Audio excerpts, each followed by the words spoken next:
Tonight, as she climbs this hillside, I hurricane. I kick, hurl, twist, crash memories into her abdomen, hunt down the pre-cancerous cells in her uterus, rearrange her organs, double down on her dreams. As she climbs, she wonders where I come from. What junk food, weather, season, chemical cocktail, activity in excess, time of the month, room, colour, man, act of God summons me. But I derive from her. From her head, heart, arse, love handles, gut, spleen, menstrual blood, the connections formed by axons in the neurons that synapse onto other neurons. I derive from the curve of her hip, the fold of her labia, the small of her back. I derive from Aurora. Oh my God. Oh, this is not happening. I am not climbing Deacon's Hill in the middle of the night in my pajamas. Just like I derive from you. I am pure, wild, deep, bright, middle of the night, rage. Hello, Aurora. Hello? Is anyone there? I heard a voice. Nope, seriously, I definitely heard a voice. Don't be frightened. Who are you? I'm your inner rage. I think you may have got the wrong person. I'm not angry, ever. I'm just not an angry person. I'm super calm, super peaceful. Ow! Fucking shit! Piece of fucking shit tree! Fuck! Oh, that hurts. So how do I get rid of you? If you want to release me, your inner rage, you have to find the source of me. Tonight, I have lit a fire in her belly. I have sent molten lava pulsing through her veins. There is no sleeping tablet, lullaby, mindfulness app, or song on repeat that will tame me. I want to let you know that this story is an empowering one that will be difficult to hear, but it will be worth the journey. On this hillside, me and my girl Aurora will undo millennia, unsilence the she-they storytellers, decommission the queen on the chessboard moving to protect the king, unlabel the milkmaid, wet nurse, concubine, whore, pussy grabbed, wolf whistled, trafficked, shamed. We will make Adam out of Eve's rib. If she can show herself to me, I can show myself to you. On this hillside, this mother of all rages is yearning to be let out. I've got it. Freya's teacher, Mr. Simpson. Yesterday morning on Zoom, he wanted to know why Freya knows what a clitoris is. And I said, because I told her. And he said, she's 6. Prick. Well, that's why you're here, isn't it? Because of Mr. Simpson, that's the source. Hello? Rage. You still there? I'm still here. Ugh. Well, what do you think? are you sure the only way to get rid of you is to find the source of you? Oh, God. Yes. Oh my God, can you just tell me? Please, it's cold. Can you at least give me a clue? What were you doing this evening? Cook some pasta. Me, Luke and Freya watched the fireworks on the balcony. Luke went out. Me and Freya watched Frozen for the millionth time. I put Freya to bed, did some uni work, watched the news, fell asleep on the sofa. You were dreaming. What were you dreaming about? I don't remember. I thought you wanted me gone. I do. I want you gone for good. I moved towards her heart. The same heart I moved toward when the midwife handed her Freya for the first time. When she got her place at uni. And when she lost her dad. And when she summoned me that first time when she was 6 and lost her mum in Tesco's. You think rage can't love? Oh, I love Boudica, Nefertiti. I love them fiercer than time loves space. I want you to know that if I could spare her, I would. If I could hold her, I would. If I could tsunami love through her core forever, I would. But I have no power if she can't show herself to you. And if she can't show herself to you, you won't know yours. You need to know your power. Your world is falling apart. Were you there when I did that silent walkout for single mothers at the PTA? Yes? What about when I demanded for my pay raise to be backdated to 2017 in line with when Mark got his, or I take them to fucking court? Oh, I always wanted to say that. Where will you go when I let you out? Into the air? At first. And then? I'll find someone else. A man or a woman? Or a child. Have you visited Freya? No. Honestly? No. When? Soon. I hate you. I know. I hate this. I know. Fuck! Last night, I accidentally put salt instead of sugar in Luke's birthday cake. Could that be it? Could that be the sauce?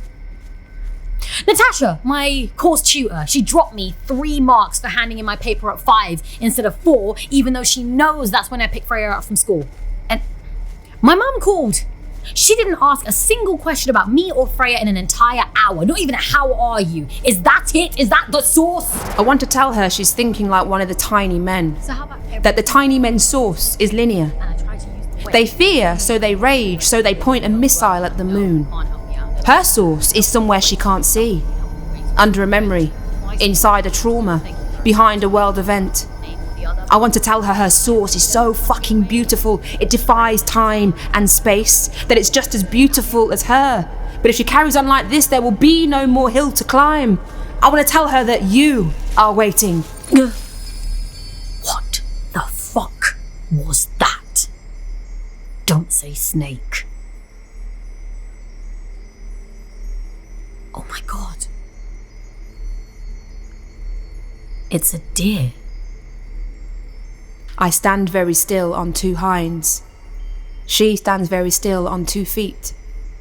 We are so still and silent together. We can hear Deacon's Hill tilt to touch east as the earth shifts softly on its axis. Hey, there's no need to be scared. I'm not gonna hurt you. She reaches a hand through the fierce quiet slowly towards me. I let her touch my flank. I let her feel the heat of me, the power of me. She looks me in the eye, her big green eyes bright like a child's. She looks me in the eye until she sees in them, in my big brown deer eyes, the source.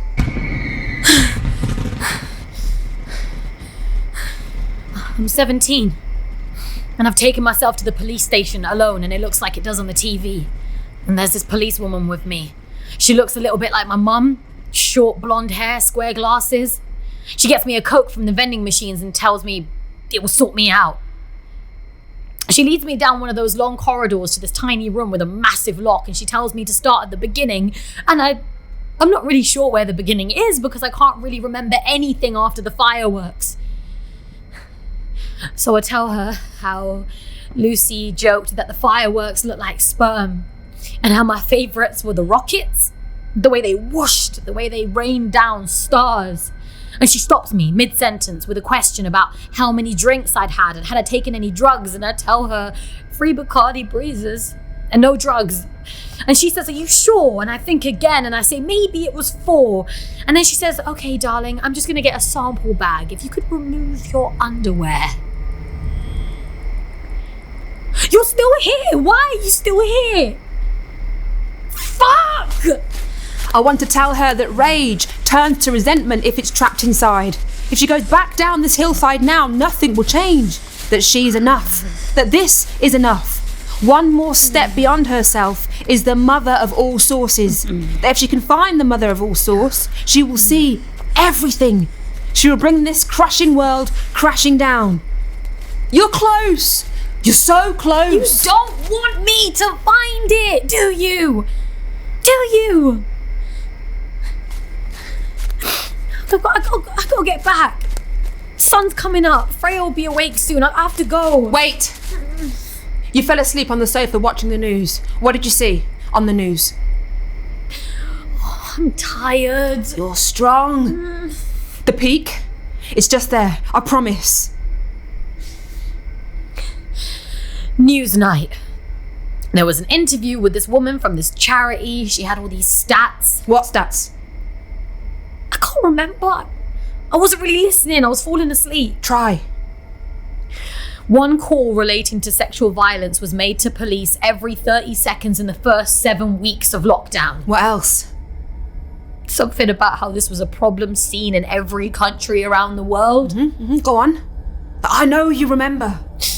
For every 3 months the lockdown continues, 15 million additional cases of gender-based violence are expected. Every single global disaster in the history of recorded time has endangered women's rights. What's that? What's happening? Oh, that's good. That's me preparing to come out. Keep going. But this global disaster is likely to set our world back 20 years. Freya will be my age in 20 years. That's exactly the same chance that Freya will walk into a police station at 17 that there was when I did. I mean, how can that be right? How can it be okay? How can you all just sleep at night? How can it be okay that the world Freya grows up in will be worse than the one that I grew up in? Her body shakes as she meets the mother source. Under a memory, inside a trauma, behind a world event.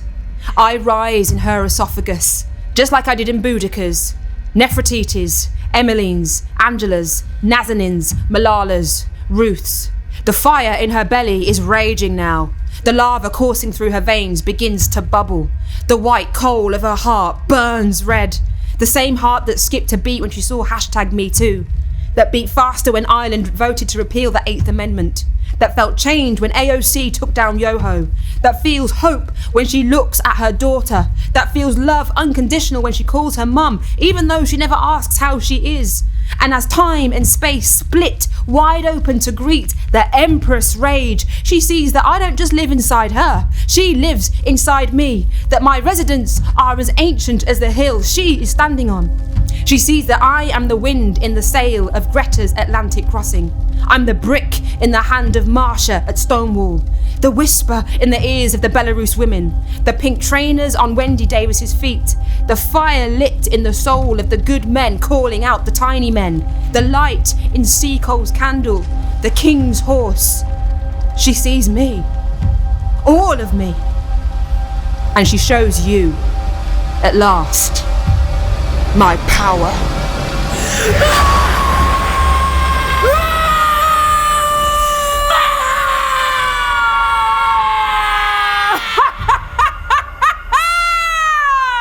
Your broken globe cracks open. Your swollen oceans spill over. The night sky dismantles its stars. And as Deacon Hill rises like a mighty fist into the sky, the patriarchy begins to crumble. I whoosh like a rocket from her mouth, a 26-year howl, but she's screaming like it's longer. I look down on her from above. I look down on you. And you. There are so many of you tonight, you could undo millennia and then some. Women, men, people of all genders climbing up your hillsides in your pyjamas. You're all so tiny from up here. I know you're not tiny.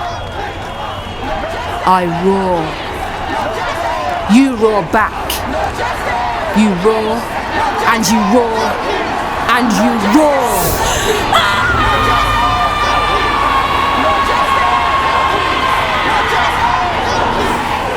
The last of me rises in her throat. I love you, Aurora!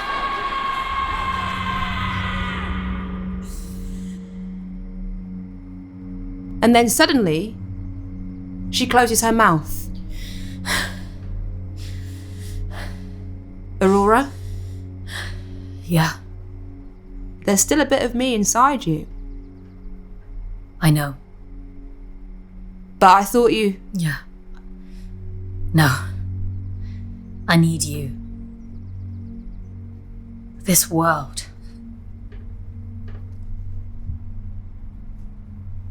You know, it's weird.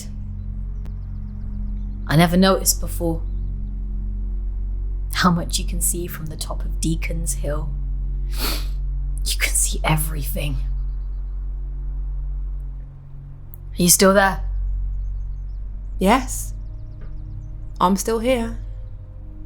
Okay. Okay. I think it's time to go home now. I think it's time to get home before Freya wakes.